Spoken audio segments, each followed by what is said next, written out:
Meus irmãos, a paz do Senhor a todos. Podem tomar os vossos assentos, por gentileza. Como é bom estarmos na presença do Senhor, para juntos adorarmos o nome deste Deus maravilhoso. Já podemos sentir a presença de Deus neste lugar. Amém? Quero agradecer a Deus pelo privilégio, pela oportunidade de mais uma vez estar aqui na responsabilidade de trazer uma palavra à igreja. Louvar a Deus pela vida do nosso pastor presidente, pastor Gedaías, pastor Walter e de toda a igreja nessa noite tão especial, o culto da palavra. Você que tem a sua Bíblia, por gentileza, abra comigo o livro de Ruth, capítulo de número 1. Nós vamos ler até o versículo de número 5. Ruth, capítulo 1, versículos 1 a 5.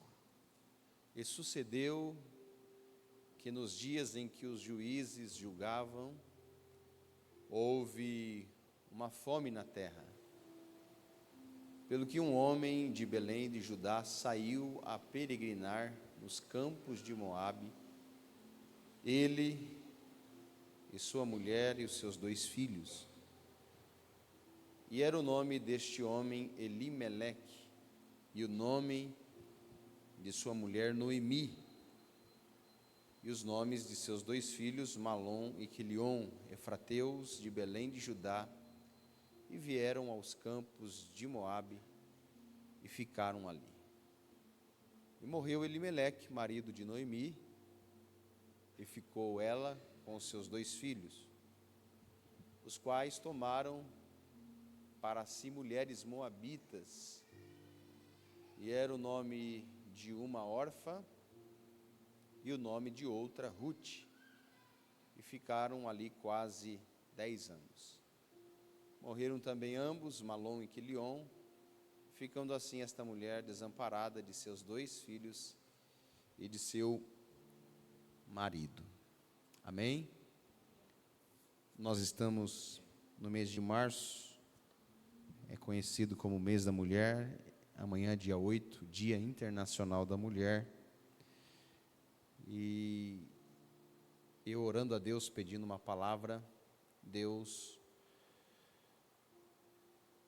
sinalizou ao meu coração esse texto de Ruth, essa história que é uma das histórias mais belas do Antigo Testamento. E nós vamos aprender algumas lições com esta mulher moabita, por nome de Ruth.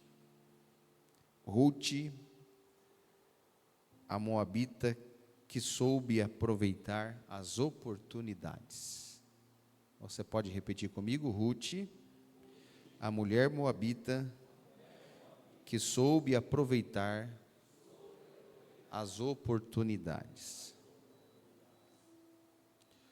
O capítulo de número 1, logo no primeiro versículo,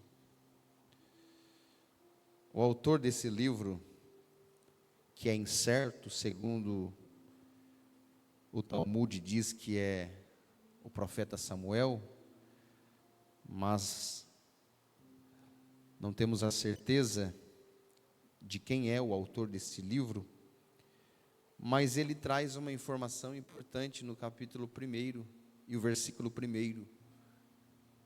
E sucedeu que nos dias em que os juízes julgavam, houve uma fome na terra. Alguns acreditam que esta fome, ela se deu, conforme está registrado em Juízes capítulo 6, versículo 3, 4, 5 e 6, que diz: Porque sucedia que, semeando Israel, subiam os midianitas e os amalequitas e também os do Oriente, contra eles subiam. E punham-se contra eles em campo e destruíam a novidade da terra, até chegarem a Gaza, e não deixavam mantimento em Israel, nem ovelhas, nem bois, nem jumentos, porque subiam com os seus gados e tendas, vinham como gafanhotos em tanta multidão, que não se podiam contar, nem a eles, nem a seus camelos, e estavam na terra para destruir. E sucedeu que Israel empobreceu muito pela presença dos midianitas. Então os filhos de Israel clamaram ao Senhor. No texto de Juízes, capítulo 6, nós temos aqui Israel empobrecendo.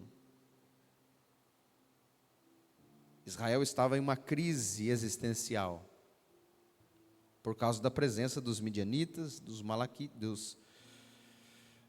povos do Oriente, e os midianitas que invadiram a terra e levaram toda a novidade da terra.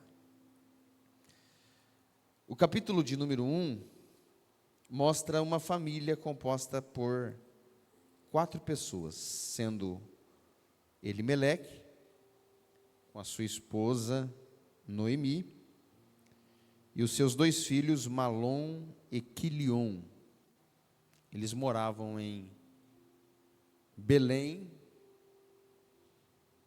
Belém significa casa do pão, ou casa de pão, Beit Lechem, casa do pão. Porém, a Bíblia diz que faltou pão na casa do pão. É a mesma coisa de faltar pão na padaria. É a mesma coisa de você sair da sua casa, você chega na padaria para comprar pão e o proprietário diz: não tem pão. Em Belém, casa do pão, não tinha mais pão. E esta família decide peregrinar nos campos de Moabe, porque sabia que em Moabe havia alimento, víveres, mantimento. Eles decidem peregrinar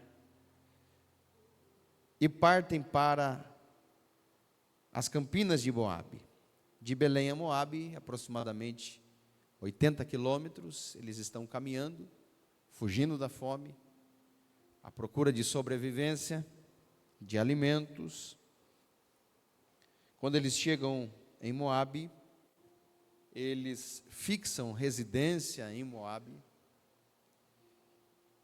E a Bíblia diz que passou um tempo, Elimeleque, o pai de família,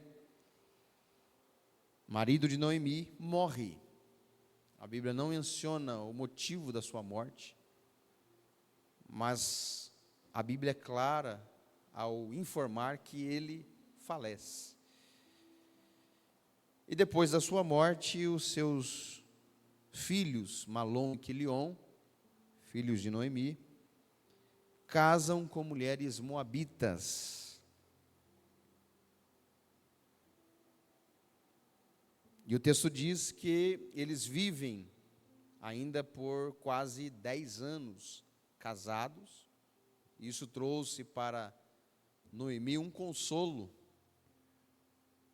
porque além de ter os seus 2 filhos, agora tinha 2 noras. Mas quando chega um determinado momento, os meninos também morrem, Malom e Quilion, ficando Noemi com as suas 2 noras, Ruth e Orfa, uma casa com 3 viúvas. Noemi percebe que é ela que é a estrangeira em uma terra que não é dela. Noemi é de Belém, mas agora está em uma terra que não é dela, perdeu o seu marido, perdeu os seus 2 filhos, Malom e Quilion, mas ainda tinha suas 2 noras, Orfa e Ruth. Noemi fica sabendo, chega a informação aos seus ouvidos de que Deus tinha visitado Belém, e agora em Belém, que significa casa do pão, voltou a ter pão. E ela entende que é a hora de arrumar as malas e de voltar para a sua terra, que ela nunca deveria ter saído. Você não vai encontrar na Bíblia Elimeleque, nem Noemi, nem Malom e Quilion consultando a Deus para ver se era da vontade de Deus eles saírem de Belém para peregrinar em Moabe. Uma porque na lei mosaica era proibido do povo de Israel se misturar com outros povos pagãos, povos que adoravam a outros deuses. E vale lembrar que os moabitas eram politeístas, ou seja, eles adoravam a vários deuses.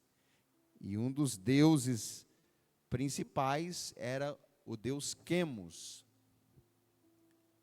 Mas ela, com a sua família, sai. E houve um momento de adversidade. E aí eu aprendo uma lição, que muitas vezes nós passamos por lutas e por provas, porque nós mesmos procuramos. Porque nós não consultamos a vontade de Deus. E muitas vezes nós vamos pelo impulso e decidimos e achamos que a nossa decisão, a nossa escolha é a certa, é a correta, e muitas vezes não é a vontade de Deus, e quebramos a cara e passamos por lutas, mas que nós mesmos provocamos. Ela decide voltar, e quando ela reúne as suas 2 noras, dizendo: olha, eu preciso voltar, porque eu fiquei sabendo que na minha terra Deus visitou com pão. Eu preciso voltar para Belém. As suas 2 noras o acompanham nessa caminhada de 80 quilômetros, de Moabe a Belém. E no meio do caminho, a Bíblia diz que Noemi olha para as suas 2 noras e diz assim, capítulo 1, versículo 8: Ide, voltai cada uma à casa de sua mãe, e o Senhor use convosco de benevolência, como também usaste com os falecidos e comigo. O Senhor vos dê que acheis descanso, cada uma em casa de seu marido. E o texto diz: e beijando-as ela, levantaram a sua voz e choraram. Tanto Ruth como Orfa levantou a sua voz e chorou. E Noemi diz: certamente, e Ruth e Orfa disse a Noemi: certamente voltaremos contigo ao teu povo.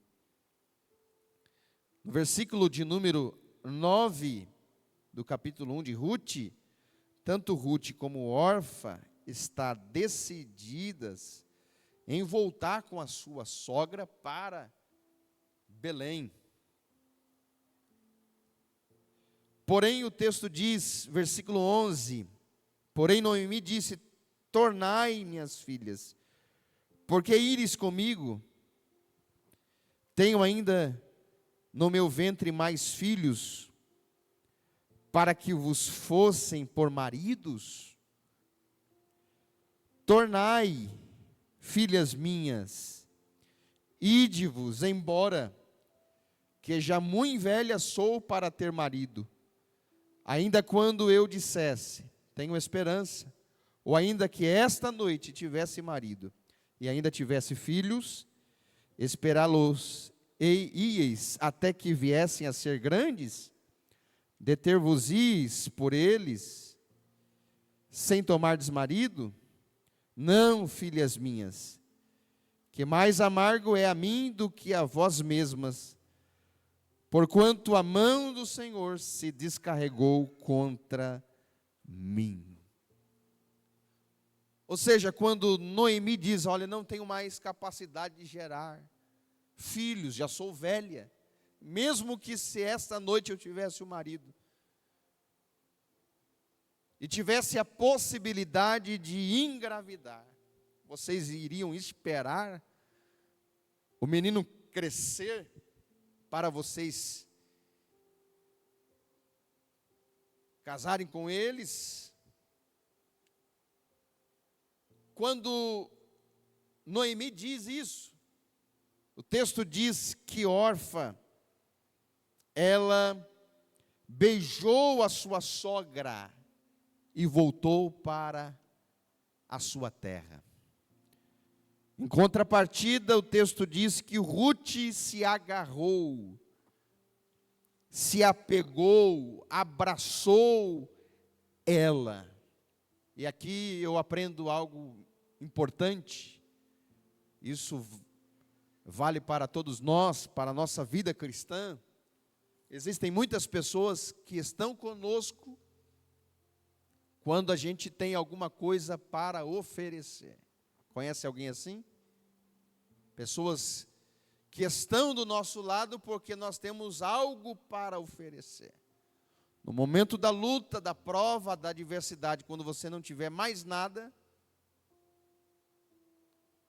e você olhar para os lados, você não vai encontrar mais esta pessoa. Foi o que aconteceu com o filho pródigo. Quando ele tinha dinheiro, tinha muitos, entre aspas, amigos. Mas quando ele gastou tudo que tinha, seus amigos foram embora. Porque o próprio Salomão diz que quem tem dinheiro tem muitos amigos, mas quem não tem, até os seus amigos o deixa. Quando Noemi diz, não tenho mais nada para oferecer para vocês, Ruth entende, Orfa entende a mensagem e diz, eu vou voltar então para os meus deuses, para a minha casa. Em contrapartida, Ruth agarra a sua sogra, beija ela, agarra e diz, não te deixarei por nada, só separarei de ti depois que eu for sepultada. Olha o versículo de número 15. Pelo que disse, eis que voltou tua cunhada ao seu povo e aos seus deuses. Volta tu também após a tua cunhada. Disse, porém, Ruth, não me instes, para que te deixe nem me afaste de ti, porque aonde quer que tu fores, irei eu. Onde quer que pousares a noite, ali pousarei eu. O teu povo, a partir de hoje, é o meu povo, e o teu Deus é o meu Deus. Ruth está decidida que a partir deste momento o seu Deus não é mais Quemos, o Deus dos Moabitas, mas é o Deus da sua sogra Noemi. E o texto continua dizendo, versículo 17, onde quer que morreres, morrerei eu ali, e ali serei sepultada. Me faça assim o Senhor, e outro tanto, se outra coisa que não seja a morte me separar de ti. O que eu acho interessante é que a vida de Noemi para as suas duas noras, Orfa e Ruth, era uma oportunidade para elas. E nós observamos o texto bíblico, percebemos que diante da oportunidade que era Noemi para Orfa e Ruth, uma desperdiçou a oportunidade e outra agarrou a oportunidade. A oportunidade para essas duas mulheres moabitas era a sua sogra. E o texto diz que Orfa beijou a sua sogra e voltou para a terra dos seus pais. Isso quer dizer que ela beijou a oportunidade e deixou passar. Porém, Ruth, ela não beija a oportunidade, ela agarra a oportunidade. E eu quero perguntar para você, nesta noite, diante das oportunidades que Deus lhe dá, o que você está fazendo? Beijando a oportunidade e deixando passar? Ou você está agarrando as oportunidades da vida? Martinho Lutero disse que se você está procurando uma grande oportunidade, descubra um grande problema. Porque através dos problemas, nós podemos entender que grandes oportunidades surgirão. Existem 3 coisas que vai e nunca mais volta: flecha lançada, palavra pronunciada e uma oportunidade perdida. Estudando um pouco sobre a oportunidade, eu descobri que na Grécia Antiga, e principalmente em Atenas, havia muitas estátuas, e há quem diga que havia mais estátuas do que pessoas. E um homem estava apreciando uma daquelas muitas estátuas em Atenas, e aquele homem percebeu que aquela estátua era de um homem que tinha cabelo na frente e careca atrás. E ele ficou olhando e não entendendo o significado daquela estátua. Ela é conhecida como a estátua da oportunidade, depois você pode procurar e pesquisar. E alguém chegou do lado dele e disse: por que você está observando essa estátua já há alguns minutos? E ele diz: eu não estou entendendo o que essa estátua está querendo passar de informação, o que ela significa. E o homem de Atenas, que conhecia a maioria daquelas estátuas, disse: essa estátua é a estátua da oportunidade. Você percebe que esse homem nessa estátua está com o cabelo na frente e atrás é careca, não tem cabelo na nuca? Sim. E o que tem a ver com a oportunidade? E ele diz: a oportunidade é da mesma forma. Ela passa na sua frente, e se você não agarrar a oportunidade, e depois que ela passou, você vai tentar agarrar, e já não consegue mais agarrá-la. As oportunidades da vida muitas vezes são assim, elas passam, e se nós não agarrarmos estas oportunidades, elas passarão e nunca mais voltarão. Ruth aproveitou uma oportunidade diante dela, de amar a sua sogra, de mostrar fidelidade incondicional. Ruth está dizendo: não importa se a senhora é velha e não tem mais condições de oferecer mais nada para mim, mas eu lhe amo, e eu vou contigo aonde quer que tu fores. Orfa, quando percebeu que a sua sogra não tinha mais nada para lhe oferecer, voltou embora para casa. Mas Ruth abraçou a oportunidade, porque as oportunidades, elas devem ser agarradas, abraçadas. Não deixe as oportunidades passar. Bartimeu, o cego de Jericó, mendigava no caminho que ligava Jericó a Jerusalém. E ele escolhe aquele caminho, porque ele sabe que aquele caminho era uma rota comercial, onde passava muita gente, e ele vivia de esmolas. Ele pedia esmolas, e as pessoas com misericórdia, dó, piedade, lançavam 1, 2, 3 moedas. Ele vivia de esmolas. Quando certo dia Jesus reúne o seu colégio apostólico e diz: convém que eu vá para Jerusalém, para ser morto pelos principais dos sacerdotes, pelas mãos dos pecadores. E Jesus é a última vez que está indo, passando por Jericó, porque ele está indo para Jerusalém. A cruz lhe espera. Ele entende que ele tem que passar pelo processo da crucificação. E uma multidão está seguindo Jesus em direção a Jerusalém. Jesus entra em Jericó. Quando está saindo em direção a Jerusalém, o cego não via, mas ouvia muito bem. Os irmãos sabem que pessoas que têm deficiência visual têm uma audição afinada. Ouve muito bem. Ele não via, mas ouvia muito bem. E ele pergunta: que alvoroço é esse? E alguém lhe responde: é porque Jesus está indo para Jerusalém. E ele entende que é a última vez que Jesus estava passando por aquele lugar. E ele viu, mesmo sem visão, ele viu diante de si uma oportunidade.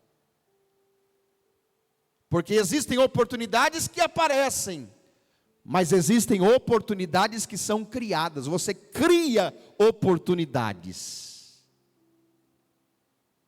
Tem muita gente preguiçosa porque só quer ver a oportunidade pronta na sua frente, aparecer do nada, mas não tem a capacidade de criar oportunidades.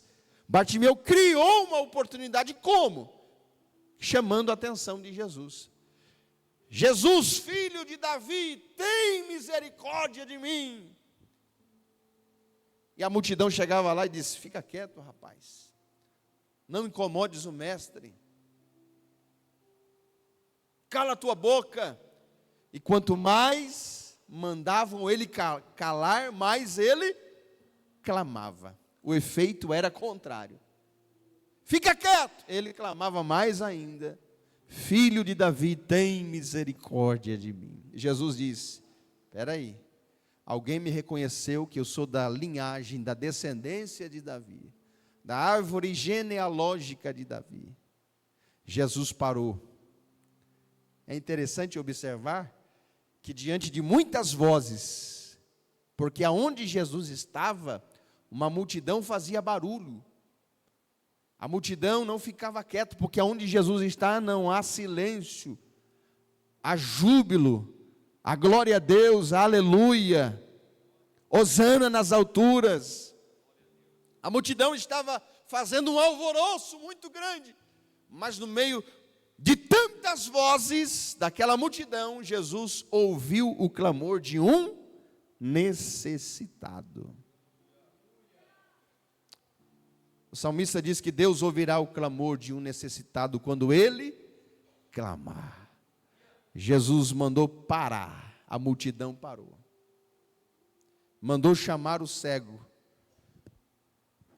E o texto diz que o cego chegou para Jesus, e Jesus até faz uma pergunta um tanto quanto absurda: o que queres que eu te faça? Estava óbvio que ele queria ser curado da sua cegueira.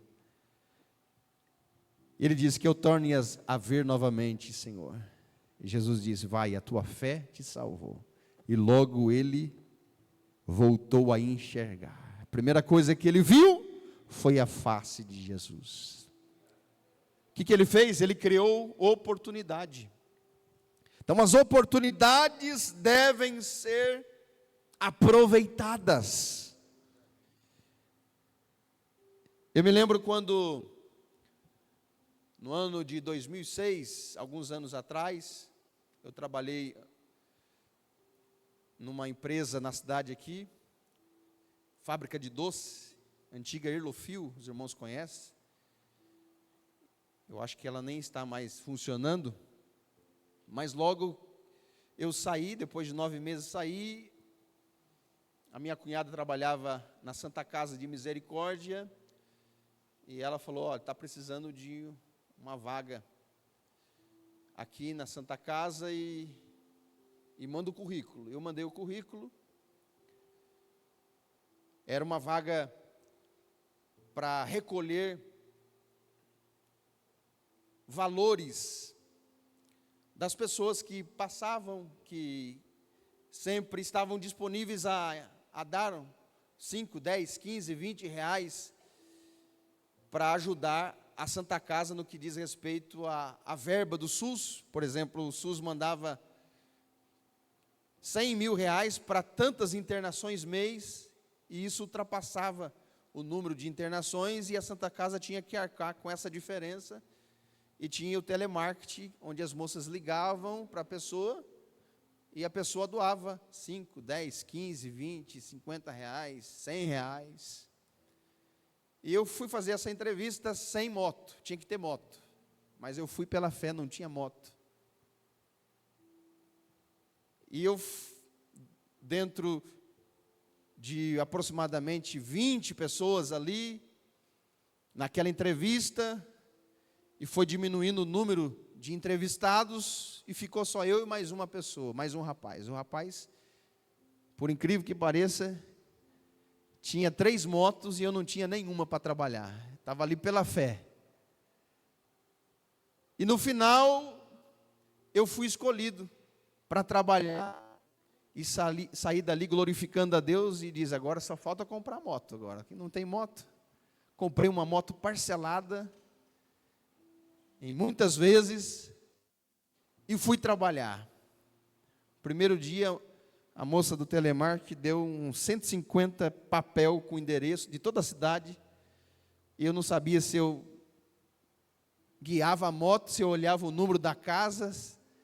Naquela época não tinha a facilidade que nós temos hoje, que é você entrar na internet aqui e saber a localidade, o endereço.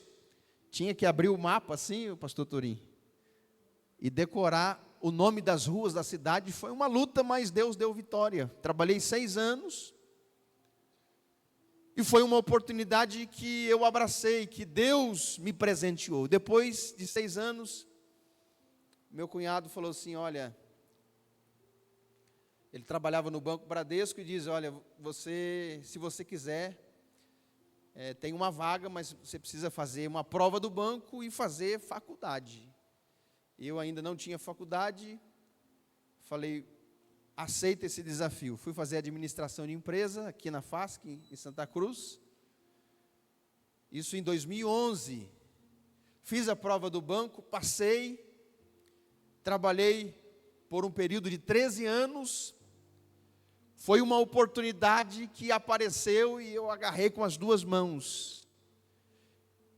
E eu só fui fazer essa faculdade porque o banco exigia que tivesse alguma faculdade de contabilidade ou administração de empresas.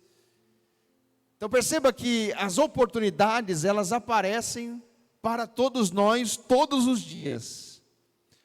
Umas está bem explícita diante de nós, e outras nós temos que criar estas oportunidades.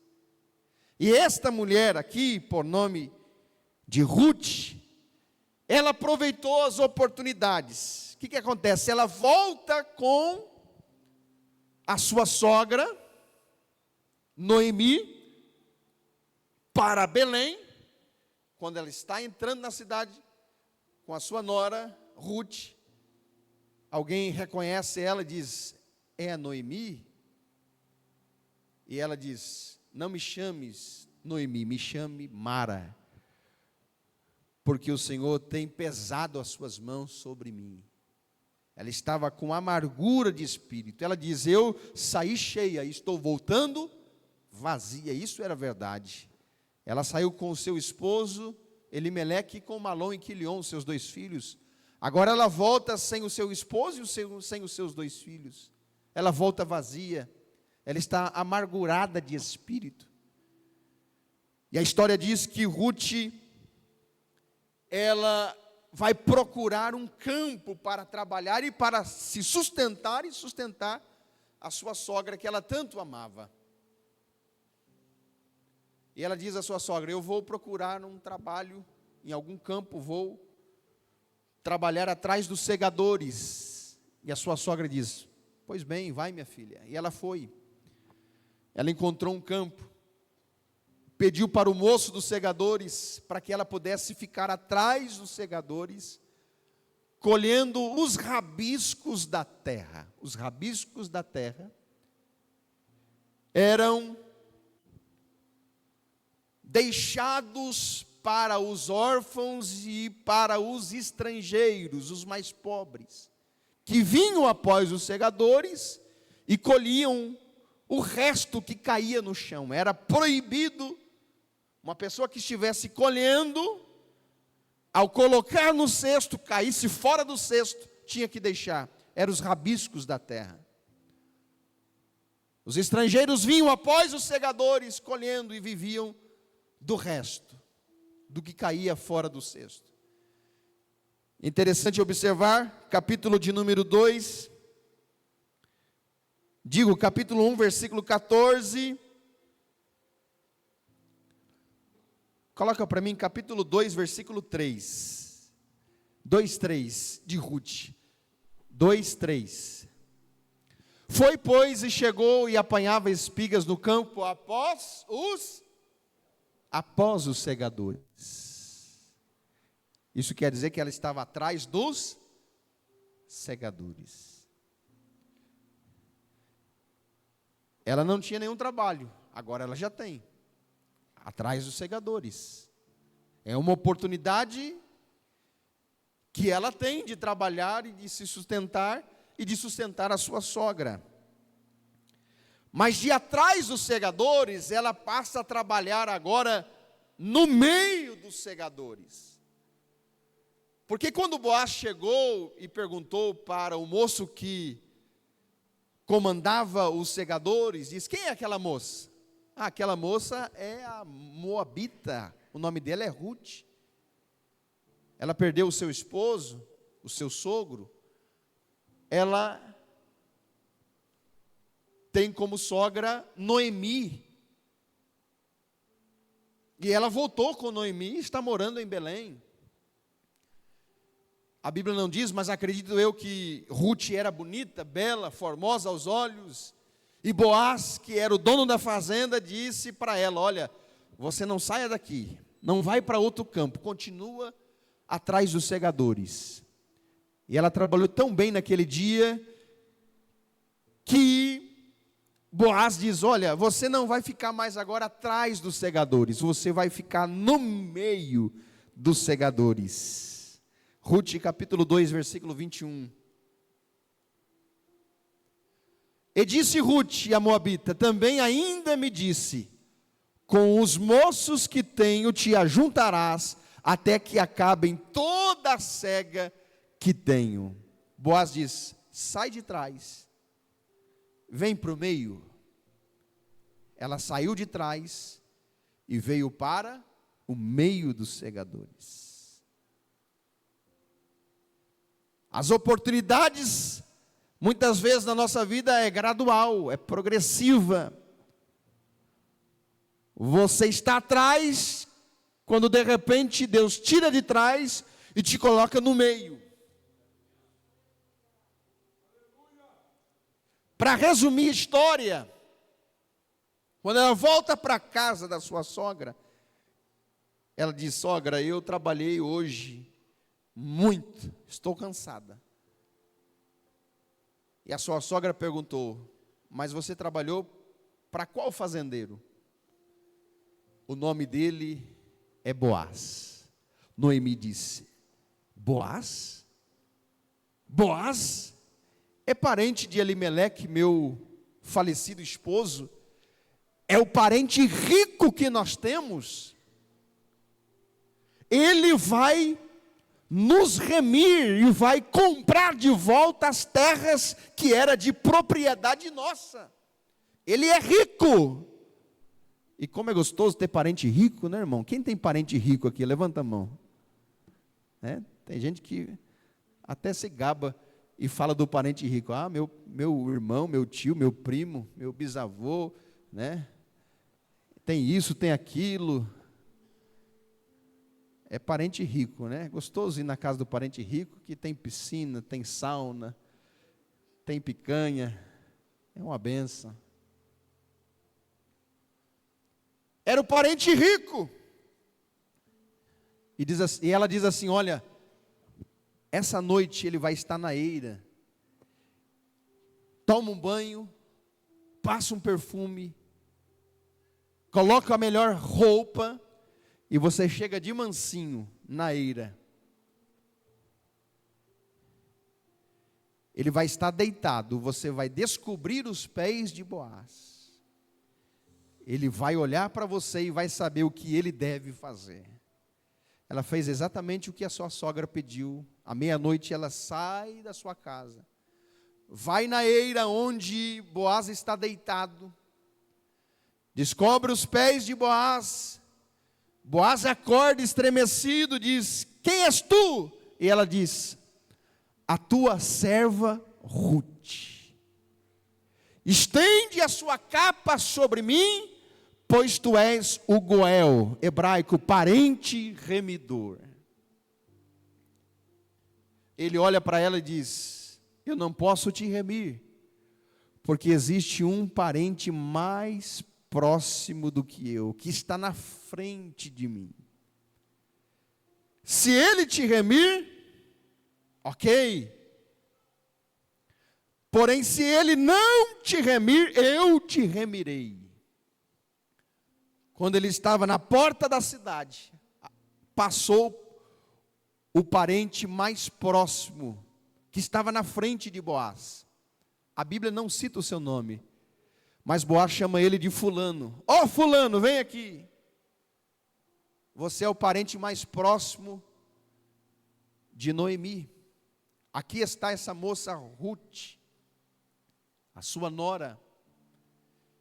E segundo a lei mosaica, o direito de remir é do parente mais próximo. Você é o parente mais próximo.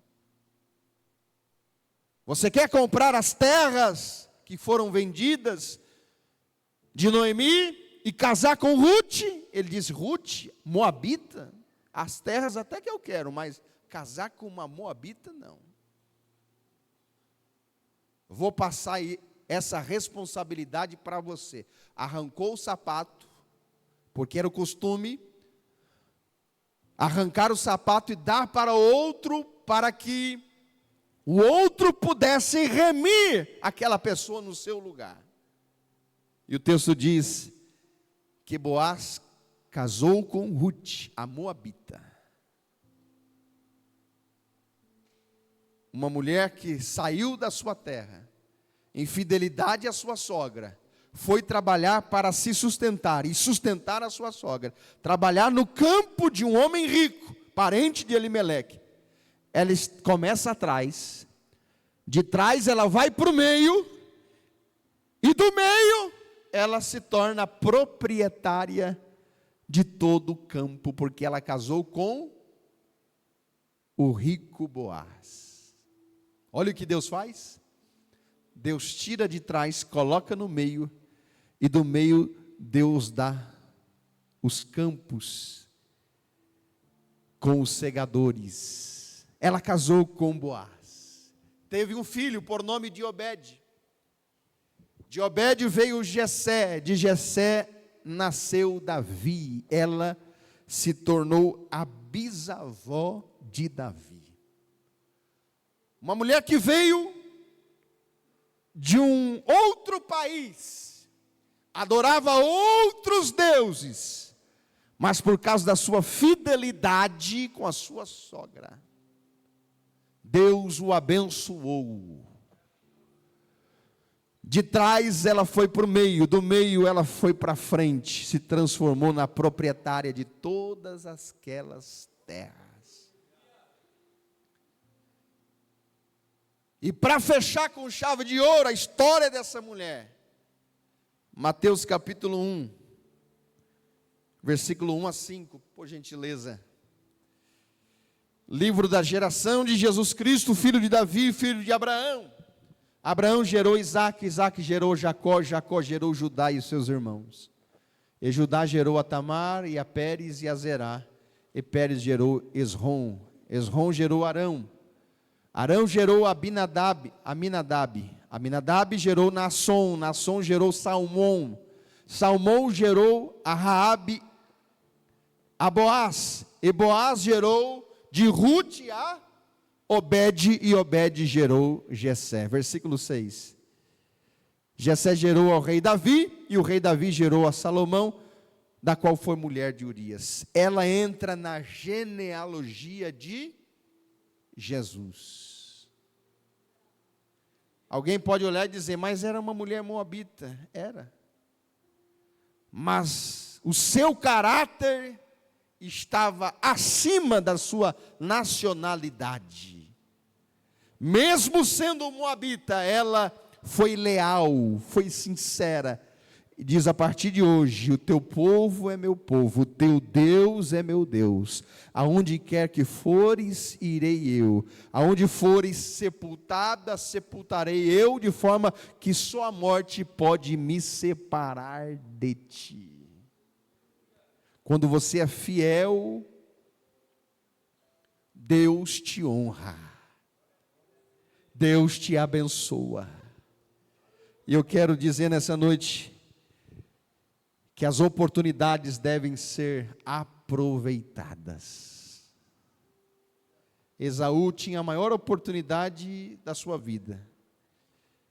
Ele tinha o direito da bênção da primogenitura, mas por causa da fome, ele trocou a bênção da primogenitura por um prato de lentilhas. Se você for no supermercado hoje comprar lentilha, ainda tem para vender, né, pastor Torinho? Um pacotinho de lentilha no supermercado custa quanto, mais ou menos? Para custar muito, 10 reais? Vamos pôr 10 reais. Trocou a bênção de Deus por 10 reais. Infelizmente, hoje tem muita gente que está trocando a bênção de Deus por coisas fúteis nessa vida. Não troque a bênção de Deus por nada. Aproveite esta oportunidade que Deus está te dando hoje. Ele é o Deus das oportunidades. Ele é o Deus das oportunidades. Eu me lembrei de um farmacêutico ateu,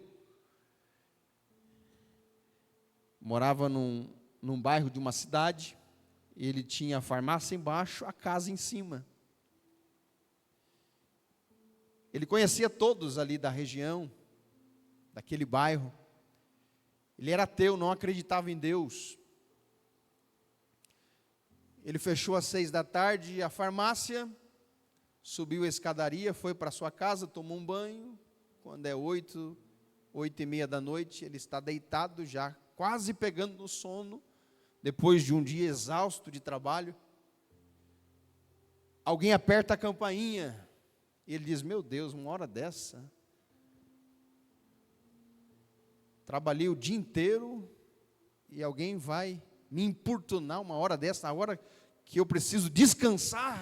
Mas mesmo assim ele desce. Quando ele desceu a escadaria, abriu a porta, era um menino desesperado, e dizendo, tio, eu preciso de um remédio da minha mãe, para minha mãe. Ela toma um determinado remédio, e é um remédio controlado. Se ela não tomar esse remédio hoje, ela vai passar muito mal e perigoso vir a óbito. E aquele homem ficou até um tanto quanto com dó daquele moço, e também ao mesmo tempo muito bravo, porque ele queria descansar. Ele nem acendeu muitas luzes da farmácia, foi lá e pegou qualquer remédio lá na prateleira e diz: está aqui, depois você acerta amanhã, outro dia eu marco aqui para você. Ele saiu correndo, o menino saiu correndo, ele voltou a deitar, ele está deitado na sua cama, e de repente, ele percebe que ele deu o remédio errado. Ele volta lá na farmácia, acende todas as luzes e percebeu: meu Deus, se a mulher tomar esse remédio, aí que ela vai morrer mesmo. Aí ele faz uma prova com Deus: Deus, se o Senhor existe, eu sou ateu, não acredito no Senhor. É o Senhor que tem que se revelar a mim, não eu ao Senhor. Revela-me a mim, se o Senhor é Deus verdadeiro, faça alguma coisa, porque se a mulher tomar esse remédio que eu dei de forma errada, ela vai morrer. E de repente, do nada o menino aparece, com os joelhos ralados, desesperado, chorando, e com o vidro quebrado nas mãos, dizendo: ô tio, o senhor não arruma outro remédio, porque eu corri tanto que eu tropiquei na calçada, o remédio caiu, quebrou e caiu tudo no chão. Aí ele disse: Deus existe de fato. Deus é o Deus de novas oportunidades. Deus é o Deus de novas chances. E nessa noite Deus está te dando oportunidade para você ser melhor do que você é. E você servir a Deus com sinceridade de coração. Se coloque de pé, por gentileza. Esta é uma oportunidade que Deus está nos dando nessa noite, de estarmos aqui. Quantas pessoas queriam estar aqui onde você está, mas não podem. Mas você está aqui servindo a Deus. Uns debaixo de muita pressão, de luta, de adversidades, de problemas, porque todos nós temos as nossas lutas, todos nós temos leões para enfrentar todos os dias, mas o Senhor é aquele que nos garante a vitória. O salmista diz: uns se preparam para a batalha, os cavalos se preparam para a batalha, mas do Senhor vem a vitória. E Deus está te dando esta oportunidade nessa noite, para você ser melhor do que ontem, cada dia mais ser melhor para o reino de Deus, e servir ao Senhor com alegria.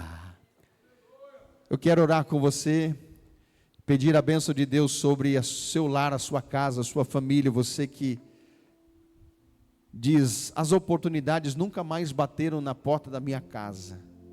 Talvez é porque você está esperando ela aparecer, mas você pode criar estas oportunidades. Pastor, mas como é que eu crio oportunidades? Chamando a atenção de Jesus. Bartimeu criou oportunidade, clamando a Jesus: filho de Davi, tenha misericórdia de mim. E nessa noite você pode criar esta oportunidade, levantando as suas mãos e chamando a Ele, e adorando ao nome dEle, porque quando você adora o nome dEle, Ele se coloca de pé no trono, Ele inclina os seus ouvidos e atende o seu clamor, e te dá vitória naquilo que você precisa, naquilo que você necessita. Eu tenho uma palavra de Deus para o seu coração aqui nessa noite. Deus está neste lugar.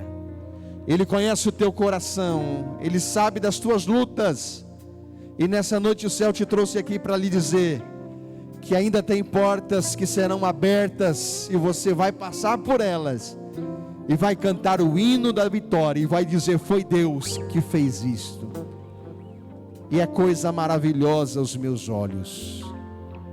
Querido Deus e poderoso Pai Celestial, a Tua palavra, Senhor, foi pregada aqui nessa noite. Tu és o Deus de novas chances, de novas oportunidades, que que possamos aproveitar as oportunidades que o Senhor nos concede. Senhor, esta noite é uma noite oportuna para estarmos agradecendo ao Senhor pela nossa família, pelo nosso lar, pela nossa casa, pelo nosso trabalho, pela oportunidade que o Senhor deu a nós de aceitar o Teu Filho amado Jesus, perdoando os nossos pecados, escrevendo o nosso nome no livro da vida. E aqui estamos, Senhor, nessa noite agradecidos ao Senhor por Tua graça, Senhor, que inunda os nossos corações, pela alegria do Teu Espírito Santo.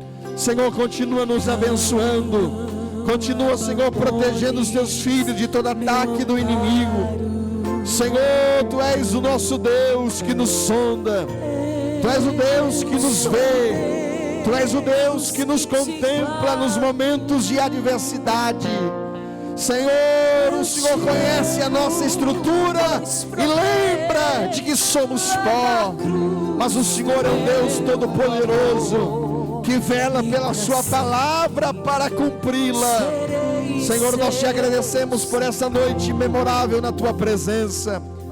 Obrigado, Senhor, por este momento glorioso, onde Teu Espírito Santo tem liberdade de trabalhar em nossos corações.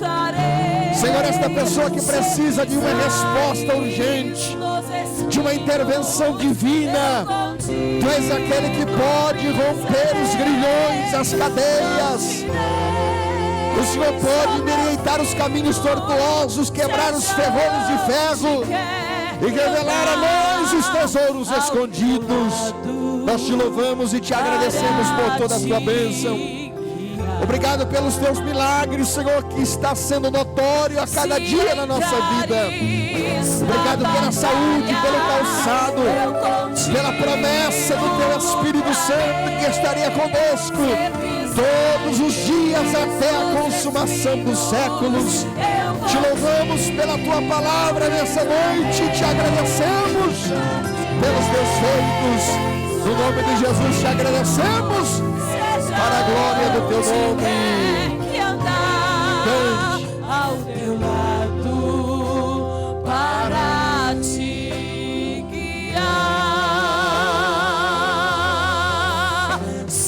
Cante, se entrares na batalha, eu contigo lutarei. Se pisares nos espinhos, eu contigo pisarei. Não te deixo, meu filho, seja onde quer que andar, ao Teu lado.